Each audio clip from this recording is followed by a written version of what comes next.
There are little ironies that I now really am paying attention to, and I have to say, if you didn't notice, there's something wonderfully humorous and ironic about the fact of somebody, Logan, from your dad and my generation trying to tell you how to use something electronic. You should be teaching us. He does. You will pardon me, of course, if I can't help with the fact that the events of this past week have certainly shaped what I was going to say today. And in point of fact, this sermon was at least mentally written while my roommate was snoring profoundly. He gave me a rhythm about which I could possibly write. But unlike people in politics or the media or sports stars, this is not going to be about me. It is going to be about you. I hope.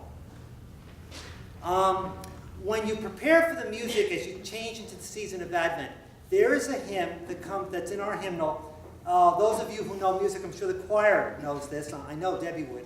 It's a particular hymn that's referred to as a spiritual. It's called My Lord, What a Morning. Debbie's shaking her head, yeah. Okay? And it's what's called a Negro spiritual. It comes from the South, and it comes from the time of slavery. And it's an amazing hymn because there's such a verbal and emotional disconnect between the music, which is very lighthearted. It's almost on the Twinkle, Twinkle, Little Star type of music, very lighthearted music. But the words are essentially the Gospel of Mark that you heard today. It talks about looking forward for the day when the stars will be swept from the sky and God's wrath will be poured out on earth. And it is this real disconnect you hear in your head. Words of a hymn that make sense in the context of what was the brutality and the evil of slavery in this country.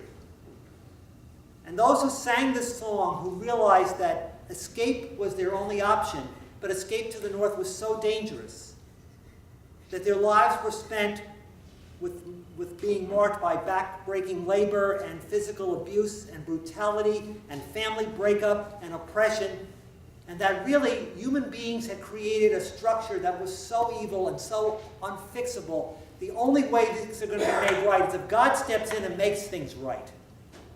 Only when the stars fall or they die would they ever experience true freedom. And if you take the words of Scripture, any of the readings that were read, which I think you will agree this morning, we were treated to two wonderful readings, for the Isaiah reading and the Corinthians reading, images from Isaiah and Paul and Jesus, they all have the same warning. And the same warning is God is about to step into our lives, so use your time well, because you don't know how much time you have. The readings all have the same themes, and they say this: look, the world is filled with bad stuff. It's filled with structures that oppress and people who are oppressors. And we try to make things right, but most of the time we can't. But God in God's time will make things right, because God never really abandons us. And when you go to seminary, or when you teach in seminary, as I do, and I'm privileged to do, you get to read a lot of the ancient texts that were kind of floating around this time of the first century. These texts that used all of these images of what it was going to be like when God finally steps on those who have been the oppressor. And the images are those of earthquakes and nations falling apart and kings at war with each other and sword and famine and earthquake, the sun going dark and stars poetically being swept from the skies. All of this imagery. And what Jesus brilliantly does as a teacher is he taps into that imagery. He says, these are the stories you know, even though these images are very, very faintly heard in our own Bible. But they existed in the time of the first century. The writings of an oppressed people who look for God to be a part of their life, as Jesus says, look, stay awake. God is with you. God is not only with you in the light and the happy, God is with you in the darkness. Little personal, when you're lying flat on that stretcher or that gurney, and the wires are being put in you, and you're watching your heart, wondering if at any point it's going to stop. You're aware that God is with you in that room. Now, I would prefer God was with the surgeon more than with me, as you might understand. But the other lighthearted part of this was the fact that I'm also aware of a family secret that no one in my family likes to talk about. My godfather, my father's brother, who's my favorite uncle, He had this procedure because heart disease runs in our family. I come from such a cesspool of genetics, it's awful, okay? And I can laugh about it now.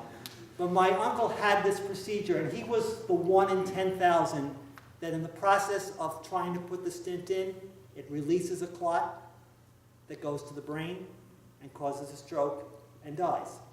My Uncle Frank. So I am very much aware of that. So when you are told in Scripture, stay awake, stay alert, your God is with you, be a person of faith, be a person who trusts, even in the darkest hours. When you are so full of worry that you really can't sleep, over and above the fellow snoring next to you, when you're holding the hand of someone you love who is dying, and you're about to feel abandoned, when your fear is so great that it fills a room, those are the moments where God is most present. Those are the moments that Christ walks with us, those of us who keep faith, who are prepared and prayerful, and who realize seriously what we call life is a vigil. It's a preparation for the life that's being offered to us. And the sound of the Master coming home to call us home isn't a scary sound. It's a sound of victory. So I'm not going to talk about me. I'm going to talk about you, and I'm going to ask you to consider in the darkest hours when you are most alone and most frightened and most confused, realize you are not alone. But live your lives now like you believe that one day the Lord will come for you, because I can assure you, you don't know when that day will come. And we're all called to do one thing: stay awake. Be ready. Live each day as though you are truly taking seriously the fact that we live in the shadow of eternity. Don't be so immersed in the stuff of today. Don't worry about the problems of today, because in the long run, in terms of our ultimate calling, they are mine. So I wanted to find a very spicy, upbeat way of ending the sermon, and I couldn't come up with anything, probably because of the drugs in me. So I did what I always do. I kind of go back to the books that I've studied and worked and learned and prayed from. And I found a prayer that I haven't actually read in such a long time, years and years and years. And I hope it hits you the way it hits me.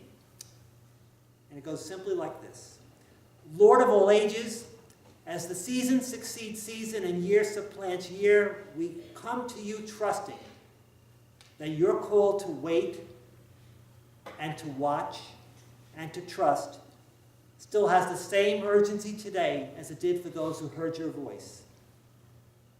Give us faith, give us hope, give us courage to do what they did, that we can stake our lives on your promise in your time. Amen. Amen.